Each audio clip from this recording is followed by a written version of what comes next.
An attractive young woman is naked and bound in heavy black tape. Her arms are pinned behind her, and the tape also encases her mouth. Her eyes well with tears as her eyeliner and mascara run. A similar image features another bare-shouldered young woman, also crying. Her face is marred only by the nail piercing her perfectly lined and glossed lips. In the third image, the woman's blonde bouffant, porcelain skin, and red lipstick are reminiscent of the 1950s ideal for feminine beauty. A single tear cascades down her face as her blue eyes stare blankly into the distance. Her lips are contained by a leather strap, woven through metal rivets affixed to her skin. The women in the photos are not anonymous crime victims. They are celebrities Christina Aguilera, LaToya London, and Jessica Alba. These images, tagged as public service ads, appear in the Declare Yourself Youth Voter campaign. These beautiful yet brutalized women are supposed to encourage 18 to 25-year-olds to register and vote. The ads were produced in 2008 by a nonpartisan group formed to encourage voter participation among young people. The campaign was not an outlier. It was part of a troubling trend in U.S. political culture, the pornification of politics, in which candidates and voters are inappropriately and often bizarrely sexualized. Political pornification can occur in a variety of contexts, such as political ads, viral videos, campaign journalism, and late-night comedy. Although both men and women can be pornified, targets are overwhelmingly women, and the impact on how women are viewed as citizens and voters, candidates and leaders, is significant. The sexualization of citizenship is a pernicious force in U.S. politics, and one form of backlash against the gains made by women in the political sphere. We begin in 2008. The 2008 presidential campaign was an important one for women. Hillary Clinton entered the race as the frontrunner for the Democratic Party's nomination, and Sarah Palin joined John McCain's ticket as the first woman vice presidential nominee for the Republican Party. Both Palin and Clinton were pornified, but in very different ways. Examining how each candidate was treated reveals that political pornification happens on a continuum. At one end are relatively innocuous images of candidates as sexy and appealing, and voters as infatuated with the candidates they support. These discourses may be intended as compliments and can be distributed by supporters of the candidates in question. Importantly, the pornified images of women politicians usually appear without their consent or participation, and often are distributed under the guise of humor or parody. Thus, even images that purport to flatter or are distributed in good fun are exploitative, in that they hijack a woman politician's persona to serve sexist or patriarchal purposes. As the continuum expands, it becomes more misogynistic, depicting gendered violence as pleasurable, natural, or deserved. We begin with Sarah Palin. When Senator John McCain chose Sarah Palin, the relatively unknown governor of Alaska, to be his vice presidential running mate, political journalists and pundits were stunned.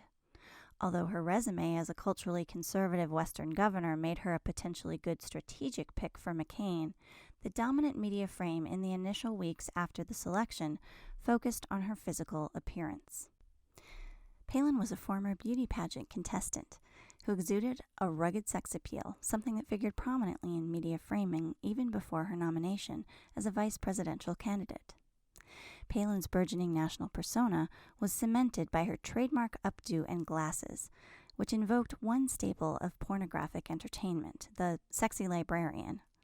The blog's stylist reported that Palin's sexy librarian glasses sparked interest in eyewear, and noted that Palin also has become the flavor of the month in the political thong industry, which apparently is a thing. Palin's sexy celebrity spawned a host of memes and media frames. It was so pervasive that editorial cartoonist Thomas Bolt satirized it in August of 2008. Almost immediately after joining the ticket, Palin's head was photoshopped onto a picture of a woman clad in a U.S. flag bikini holding a rifle. The image went viral even after being revealed as a fake. The raciest of the early pro-Palin discourses were t-shirts, posters, and a Saturday Night Live sketch that touted her as a MILF. In less than 1 week, Palin went from being a rising star in the Republican Party and the first Republican woman to be nominated for the vice presidential ticket to being the national MILF. This transformation undercuts women's agency by reducing their power to sex appeal and rewarding their attractiveness with heterosexual male approval rather than respect. Surprisingly, however, MILF was not the crudest four-letter word applied to a political candidate in 2008. You heard what she said? Now, they fined CBS $1 million. $1 million for Janet Jackson's nipple. Think what they could get for Hillary Clinton's cunt. In July of 2008, when Clinton was stumping for Democratic presidential nominee Barack Obama, one online respondent to a story about Clinton posted on the Washington Post website charged that, quote, Clinton is a conniving, well, never mind, it rhymes with blunt. More than just an isolated comment from the digital fringe, the notion that Hillary Clinton was a cunt was articulated in diverse ways during the 2008 primary. One photo that made the internet rounds appeared to be an authentic picture of a t-shirt worn by an anonymous man. The shirt presented a series of simple images that corresponded to the words, "I love country music." Then there was the political action committee called Citizens United Not Timid, aka CUNT. Not a spoof, this registered 527 organization was established to oppose Hillary Clinton's candidacy. It was founded by Republican gadfly and strategist Roger Stone, a figure prominent in Republican circles since the Nixon administration and a key figure in the political ascension of Donald Trump. The organization's logo was a red, white, and blue drawing shaped like a woman's crotch with the tagline, Citizens United Not Timid, a 527 organization to educate the American public about what Hillary Clinton really is. Whereas Palin's political credibility was undercut by the notion that she was too attractive, Clinton was disciplined as a woman who wasn't attractive enough. Images like these went viral and all framed Clinton in sexual terms, emphasizing how her supposed unattractiveness also makes her less electable. As an article in the Times-Picayune pointed out, Clinton faced an onslaught of open misogynistic expression, and readers should step lightly through that thickly settled province of the web you could call anti-Hillary land, for one can too easily find themselves knee-deep in bitch, slut, skank, whore, and ultimately what may be the most toxic four-letter word in the English language. The 2008 election demonstrated the different ways women are punished by political pornification. Saturday Night Live pulled together these disparate threads when Tina Fey and Amy Poehler appeared as Clinton and Palin in what would become one of the series' most memorable political sketches. Sarah, one thing we can agree on is that sexism can never be allowed to permeate an American election. So please, stop photoshopping my head on sexy bikini pictures. And stop saying I have cankles. Don't refer to me as a MILF. And don't refer to me as a flurge. I Googled what it stands for and I do not like it. Reporters and commentators, stop using words that diminish us like pretty, attractive, beautiful. Harpy, shrew, boner shrinker.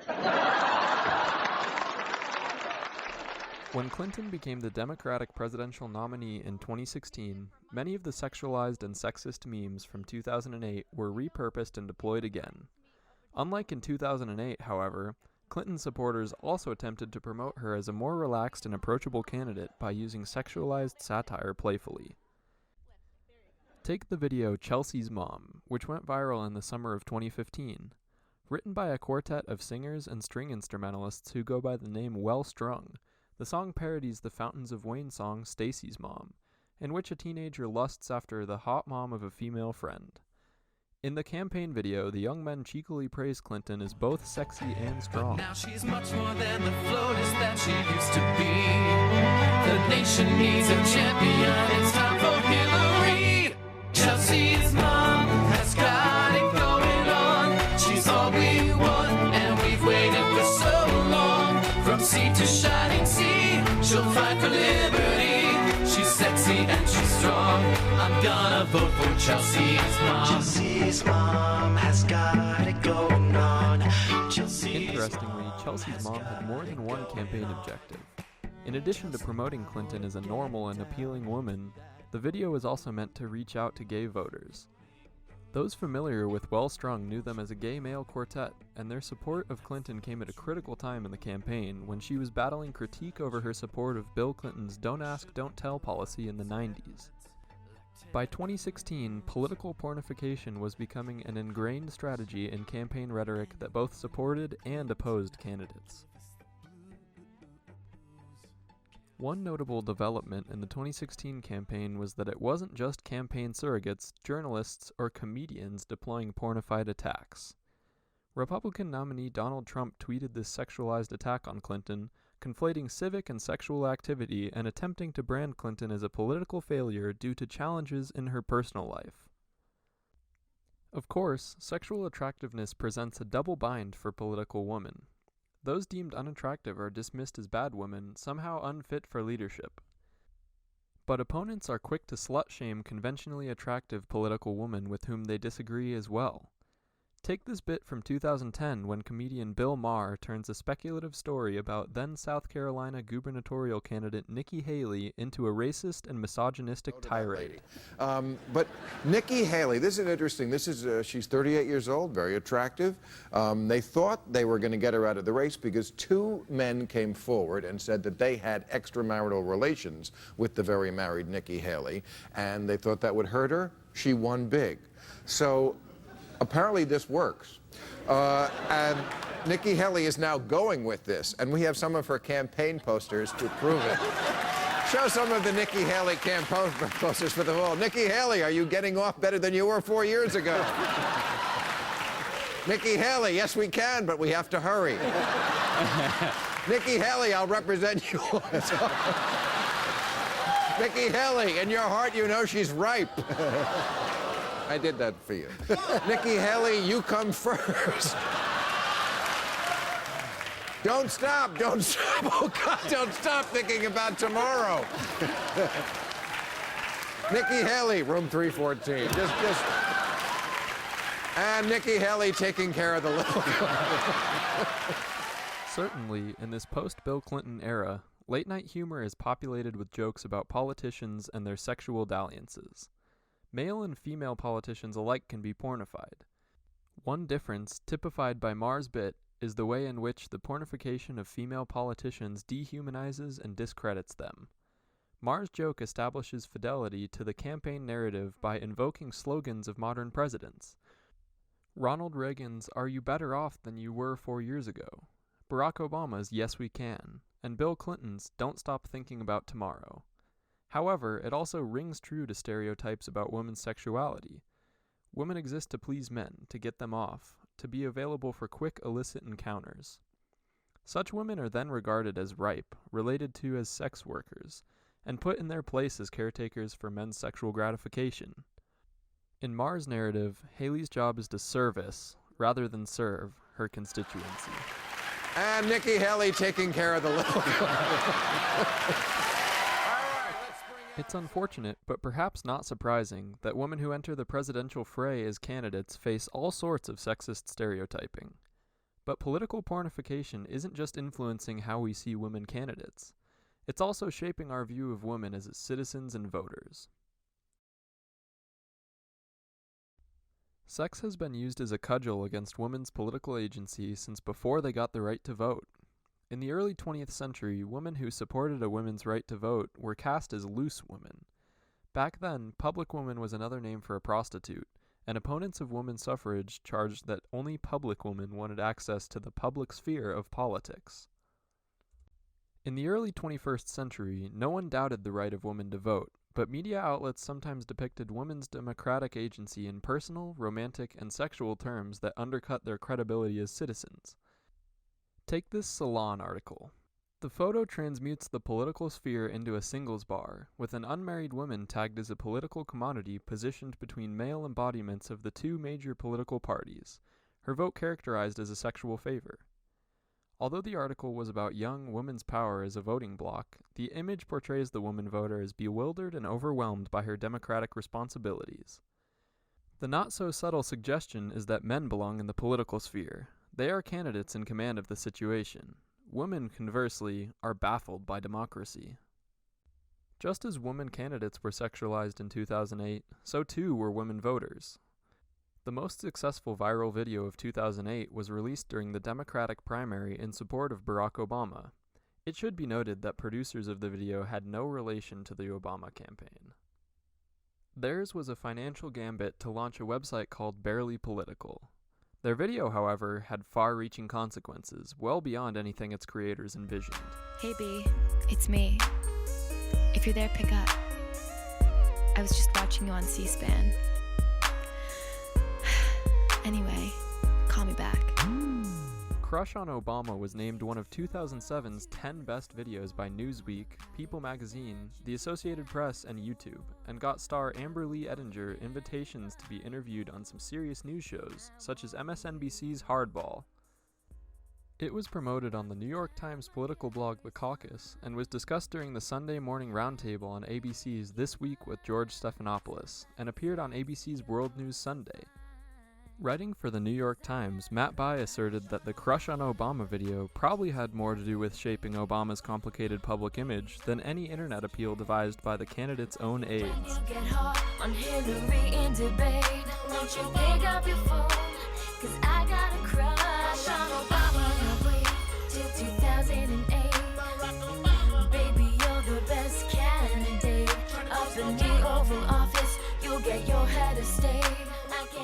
So what did it say about Obama and his young female supporters? The video patterns itself after R&B and hip-hop videos and invokes stereotypes about black male and female sexuality. The female star and Obama campaigner is portrayed as a sex-starved hoe and Obama as the stud she is eager to service. The hypersexualized black male is a mainstay of racist imagery, and the video uses a double entendre based on the myth of black men's predation on white women.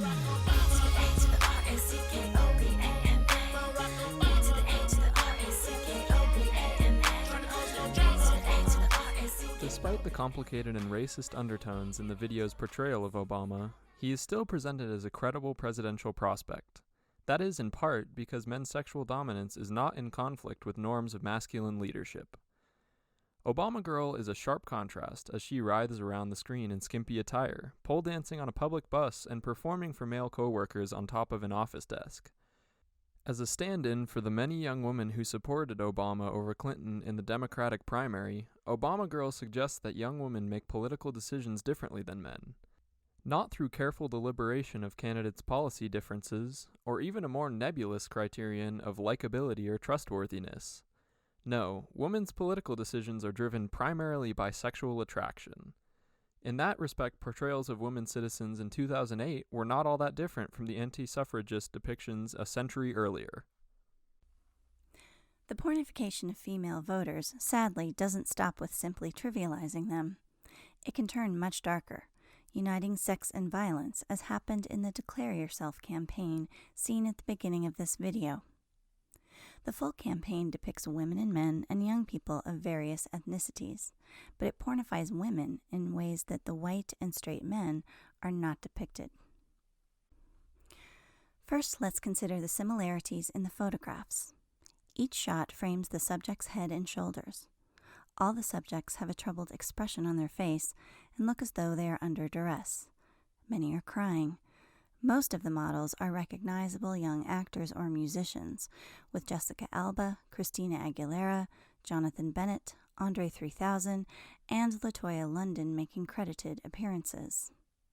A critically important component of this campaign is the Declare Yourself tagline, which reads, "Only you can silence yourself."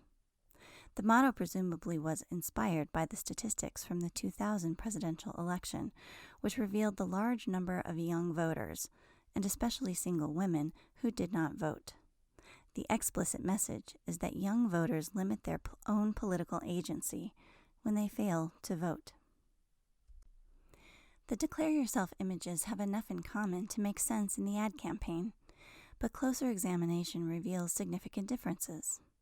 First, although the images are framed to exclude everything below the shoulder, none of the women are clothed, while all but one of the men are. The male model who is unclothed is black, and the billiard ball gag disempowers him, a pornified take on 19th century slave shackles. The bondage constraining the other male subjects in the campaign is, importantly, not sexualized. African-American rapper and actor Andre 3000 is pictured ensilenced in a 1930s-era cap and suspenders with a yellow bow tie in his mouth. The image harkens back to the minstrel era, when black entertainers were cast as buffoons. The uncredited white male subject in Stapled Shut is portrayed with his lips stapled shut, wearing a professional shirt and black eyeglasses. The suggestion seems to be that white men have sacrificed their political voice in their quest for success in business. The ad featuring Jonathan Bennett is the blue-collar counterpart, substituting staples with bolts. Although all the Declare Yourself subjects arguably were chosen in part because of their sex appeal, the women are sexualized in ways that depict extreme gendered violence. For example, Alba is tied up in black tape in a way she would have been physically incapable of doing to herself. Her distraught look, naked body, and taped bondage invokes either a sadomasochistic narrative that women participate in and enjoy their own pain and humiliation, or it suggests a scene of criminal physical detainment and abuse.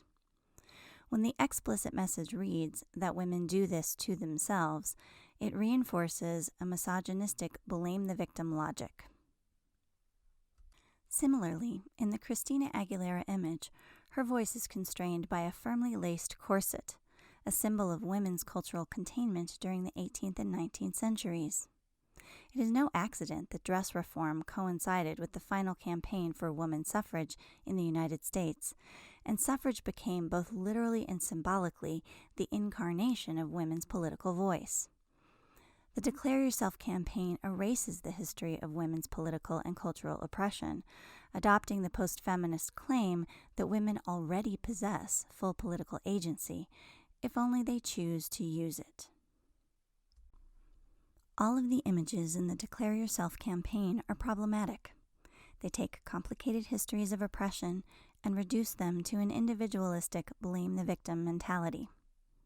Many of them are pornified images that introduce hypersexuality into the realm of a political public service ad. But the images of the women are particularly egregious representations that cast women as sexually appealing even as they are being degraded, and as participants in and sources of their own political oppression. The message of this ad campaign is that, in politics and life, women get what they deserve. Perhaps, then, it's not such a big surprise that in 2016, Donald Trump made sexualized attacks on Hillary Clinton and other women. He also was elected despite the infamous Access Hollywood video of him confessing to using his celebrity as a justification of sexual assault. I gotta use some Tic Tacs just in case I start kissing her. You know, I'm automatically attracted to beautiful. I just start kissing them. It's like a magnet. You just kiss. I don't even wait. And when you're a star, they let you do it. You can do anything. Whatever you want. Grab them by the pussy. You can do anything. Look at those legs. All I can see is the legs. No, it looks good. At the time, people were shocked by the video and many thought it would ruin his chances of becoming president. But it didn't. Of course, the reasons that Donald Trump prevailed in 2016 are complicated. Many factors boosted his chances, including the role of the Electoral College, covert Russian interference, the electorate's dissatisfaction with politics as usual, dissension in the Democratic ranks, and reactionary opposition to the nation's first black president. Sexist backlash was also an undeniable factor, one that has been confirmed by scholars and journalists. What this video adds to that discussion is an understanding of how the continuum of pornification normalizes sexualized citizenship and gendered violence, creating an atmosphere in which an avowed, even proud misogynist like Donald Trump can be seen as presidential, and a swamp rat like Roger Stone can orchestrate the takeover of the Republican Party. We are not claiming that the examples selected for this examination here are representative of all campaign discourse. Thankfully, they are not. But they are indicative of the persistent, pernicious backlash against women's political gains. Even, or perhaps especially, as women approach the last glass ceiling of U.S. electoral politics, they are disciplined by increasingly base, vile, and violent rhetoric that reinforces the worst kind of misogynistic patriarchy. In this environment, Donald Trump's election is simply the logical outgrowth of a predictable trend, one in which women in politics can expect to be referred to as, well, we won't repeat it again, but it rhymes with blunt.